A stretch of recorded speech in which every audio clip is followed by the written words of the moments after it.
Allah Azza wa Jal apabila mengutus Nabinya Muhammad sallallahu alaihi wasallam, baginda diutuskan untuk menghubungkan urusan hubungan antara manusia dengan Allah dan hubungan antara manusia sesama manusia. Duribat alaihimuz zillah, dipukul, dikenakan kepada Bani Israel itu kehinaan. Yang menyelamatkan mereka ialah hablun minallah dan hablun minan nas. Hubungan mereka dengan Allah dan hubungan mereka sesama manusia. Dalam membolehkan hubungan sesama manusia itu berjalan dengan baik, manusia memerlukan pemimpin ataupun orang yang mentadbir urusan mereka dengan cara yang baik. Maka agama bukan saja menitahkan supaya kita melantik imam salat yang tahu bagaimana mengendalikan salat dengan baik. Diperintahkan untuk kita memastikan orang-orang yang memegang jawatan, yang mentadbir dan memimpin kita di kalangan mereka yang berkelayakan. Maka Allah Subhanahu wa taala memerintahkan di dalam Al-Quran, Allah Subhanahu wa taala memerintahkan dalam Al-Quran dengan firman-Nya, Inna Allaha ya'murukum an tu'addul amanati ila ahliha wa idha hakamtum bainan nas an tahkumu bil adl.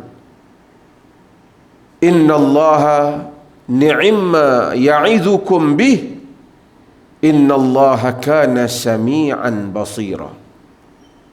Ya ayyuhalladzina amanu ati'u Allah wa ati'u Rasul wa ulil amri minkum fa in tanaza'tum fi syai' farudduhu ila Allah war Rasul in kuntum tu'minuna billahi wal yawmil akhir dzalika khairun wa ahsanu ta'wila. Maksudnya, Inna Allaha ya'murukum an tu'addul amanati ila ahliha. Allah memerintahkan kamu supaya kamu memberikan amanah kepada yang layak untuk memikulnya. Wa idza hakamtum bainan nasi an tahkumu bil adl. Dan apabila kamu berhukum di kalangan manusia, hendaklah kamu berhukum dengan cara yang adil. Inna Allaha ni'ma ya'idhukum bih. Allah memberikan kurniaan dengan memberikan pengajaran, nasihat kamu dalam hal ini, dalam hal kepimpinan, supaya kamu melantik yang layak. Inna Allaha kana sami'an basira. Sesungguhnya Allah Maha mendengar lagi Maha melihat. Setelah Allah menyatakan lantik pemimpin yang layak dan pemimpin itu berhukum dengan cara yang adil, barulah Allah mendatangkan firman-Nya yang berikut ini, yaitu ya ayyuhallazina amanu, wahai orang yang beriman, ati'ullah wa ati'ur rasul, ta'ala Allah, ta'ala Rasul, wa ulil amri minkum, dan pemimpin di kalangan kamu. Tanpa Allah mengulangi perkataan taat, tetapi Allah menyatakan dan, yakni ketaatan kamu kepada pemimpin berkaitan kepada ketaatan kamu kepada Allah dan Rasul. Dan pemimpin yang kamu taat itu didahului dengan pemilihan ataupun orang yang layak yang telah kamu pilih untuk memegang kedudukan berkenaan. Kemudian Allah menyatakan fa in tanaza'tum fi syai' farudduhu ila Allahi war Rasul. Jika kamu berselisih dalam sesuatu perkara, kembali kepada Allah dan Rasul. Dzalika khairun wa ahsanu ta'wila. Yang demikian itulah yang lebih baik penyudahannya. sidang Jumaat yang dirahmati Allah. Untuk membolehkan pemimpin yang baik yang dilantik, Al-Quran memberikan panduan. Antaranya di dalam kisah Nabi Musa alaihi salam, apabila gadis itu menasihati bapaknya supaya mengambil Nabi Musa bertugas, dia menyebut satu perkataan yang penting yang telah menjadi rujukan para ulama di dalam as-siyasatus syar'iyyah, di dalam politik Islam, yaitu inna khaira man istajarta al-qawiyul amin. Sesungguhnya sebaik-baik orang yang engkau mengambil untuk bertugas, untuk diupah, untuk diberikan kerja, al-qawiyul amin, yang kuat, yakni yang berkeupayaan, dan al-amin, yang amanah. Kerana manusia ini jika dipilih yang pandai, kuat, ataupun mampu menjalankan tugas tetapi tidak amanah, maka ia akan menyebabkan penyelewengan. Jika diberikan kepada yang amanah tetapi tidak berkeupayaan, maka ia akan menyebabkan kegagalan. Dan itulah yang berlaku kepada kehidupan manusia. Apabila mereka dipimpin oleh pemimpin yang mempunyai keupayaan, kebijaksanaan, tetapi tidak mempunyai amanah, harta negara, harta kepimpinan, harta rakyat, harta awam akhirnya musnah disebabkan amanah yang dilanggar. Jika dilantik orang yang amanah tapi tidak mempunyai keupayaan dalam kepimpinan, negara tidak berkeupayaan, negeri tidak berkeupayaan melangkah ke hadapan, apa yang dirancang tidak berupaya dijalankan, apa yang difikirkan tidak mungkin dapat dilaksanakan, bukan kerana dia tidak amanah, tapi ia tidak berkeupayaan dalam perancangan dan keupayaan memimpin dan mengatur pengaturan yang baik. Maka Al-Quran menyebut inna khaira man istajarta al-qawiyul amin. Nabi SAW di dalam memastikan umat itu dipimpin oleh yang layak, dipimpin oleh mereka yang layak, baginda SAW tak lantik sekalipun orang yang baginda sayang jika ia tidak layak. Apabila Abu Dzar yang Nabi sebut malaikat, orang yang Nabi puji kedudukannya, ahli langit memuji Abu Dzar, kesolehannya. Apabila Abu Dzar melihat Nabi melantik ramai orang, termasuk yang baru masuk Islam pun ada yang Nabi beri jawatan, dia bertanya, ya Rasulullah, ala tasta'miluni, wahai Rasulullah, kenapa tak lantik saya? Nabi SAW daraba ala mankibi, kata Abu Dzar. Nabi tepuk bau Abu Dzar. Ni orang yang Nabi sayang. Nabi kata, ya Abu Dzar, innaka dha'ifun wa innaha amanatun wa innaha yawmal qiyamah khizyun wa nadamah illa man akhadhaha bihaqqiha wa adda alladhi alayhi fiha. Wahai Abu Dzar, engkau dhaif, engkau lemah. Bukan ia lemah iman, lemah kepimpinan. Engkau lemah, sedangkan jawatan ini adalah amanah, dan jawatan ini pada hari kiamat merupakan kerugian dan penyesalan, melainkan orang yang mengambilnya dan menunaikan kewajipan yang ada padanya.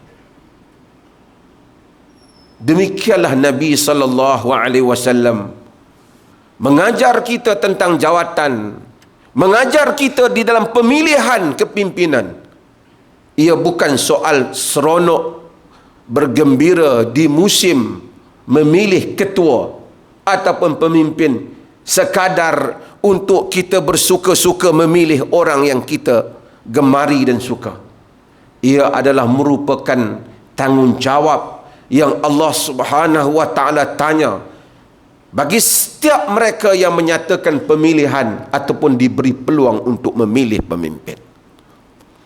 Jika kita silap dalam kepimpinan, akan menyebabkan rosaknya negara dan kerajaan. Sayyidina Umar bin Khattab di dalam riwayat-riwayat tarikh, ketika dia melihat bagaimana tentera Islam yang begitu ramai membawa pulang harta daripada Parsi yang jauh pulang ke Madinah, tidak ada orang-orang yang mencuri sama ada gelang emas Maharaja Parsi ataupun mahkotanya ataupun apa-apa. Ribuan tentera dengan begitu jujur semuanya menghimpunkan harta-harta itu di hadapan khalifah. Omar kagum. Kata Omar, mereka ini benar-benar amanah. Mereka yang mendengar Omar menyatakan itu menyebut, innaka adaital amanata ila Allah fa'addu ilaikal amanah. Mereka menjawab, wahai Amirul Mukminin, engkau telah menunaikan amanah engkau kepada Allah, maka rakyatmu juga menunaikannya. Disambut oleh Ali bin Abi Talib. Kata Ali, afafta fa'afu walau rata'ta la rata'u. Engkau itu iffah, sebagai pemimpin engkau tidak ambil yang haram, demikianlah rakyatmu. Jika engkau itu bermewah-mewahan mengambil yang salah, demikian mengambil yang haram, maka rakyatmu juga demikian akan melakukannya. Maka kita tahu barah, rasuah, penyalahgunaan kuasa dan berbagai yang berlaku di dalam berbagai-bagai masyarakat dalam dunia ini, sebahagian besarnya disumbangkan oleh sikap pemimpin atasan itu sendiri,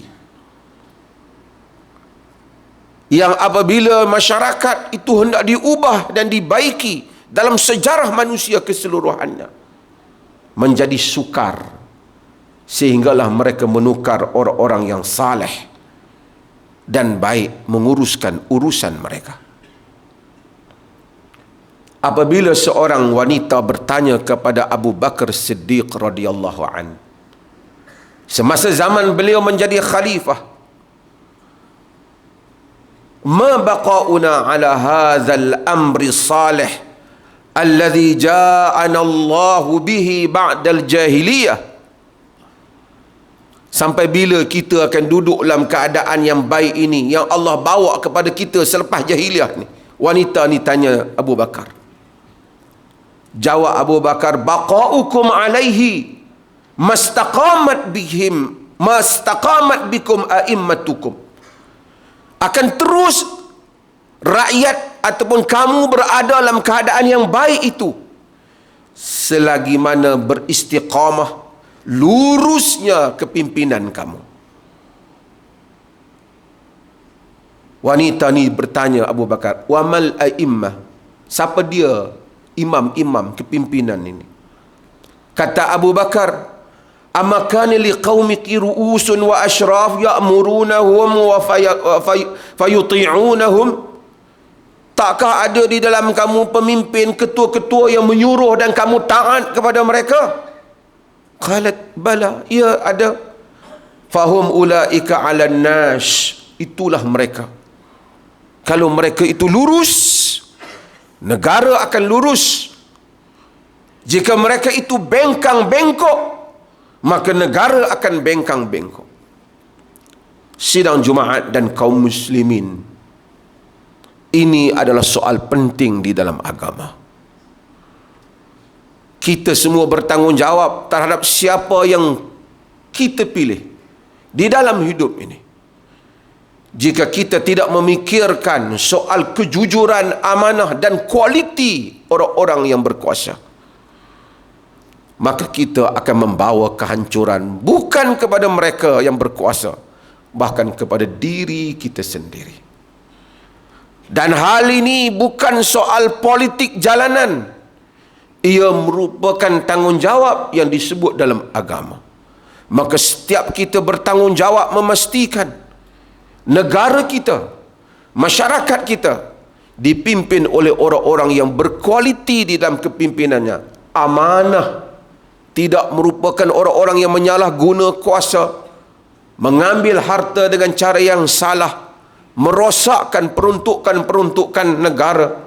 Sesiapa yang terlibat memilih orang-orang yang demikian, siapapun ia, dari golongan mana pun lambangnya, ia termasuk di dalam firman Allah Ta'ala, wala tarkanu ilal ladzina zalamu fatamassakumun nar. Jangan kamu condong kepada orang-orang yang zalim, nanti kamu akan disentuh oleh api neraka.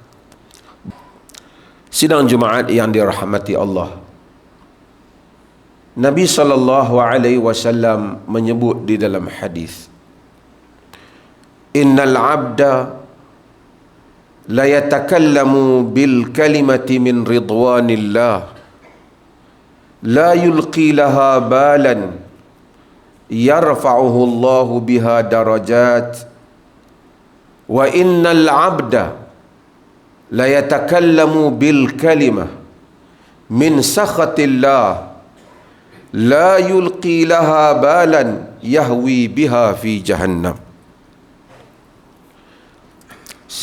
Maksudnya Nabi menyatakan, sesungguhnya seorang hamba Allah bercakap dengan satu kalimah yang Allah redha, yang dia pun kadang-kadang, yang dia pun masa cakap pun tidaklah begitu melihatnya begitu penting ataupun terlalu terfikir begitu besar, tapi kalimah itu Allah redha. Dia cakap kerana Allah, tanpalah bersusah payah untuk dia cakap, sambil lalu dia bercakap, tapi Allah redha. Kerana kalimah itu, kata Nabi SAW, yarfa'ullahu biha darajat, Allah angkat dia beberapa darjat kerana kalimah itu Allah redha. Wa innal 'abda la yatakallam bil kalimati min sakhatillah, dan ada hamba yang bercakap daripada kalimah yang Allah murka, la yulqi laha balan, dia pun tak terfikir, dia ingat sambil-sambil je, biarlah, suka-suka dia cakap. Yahwi biha fi jahannam, kerana kalimah itu dia dicampakkan jatuh ke dalam neraka jahannam. Para ulama hadis menyatakan kalimah itu ialah kalimah yang menyebabkan orang-orang, kalimah yang membawa ke neraka jahannam, walaupun sepatah kalimah ialah kalimah yang menolong orang-orang yang zalim sehingga menzalimi orang lain.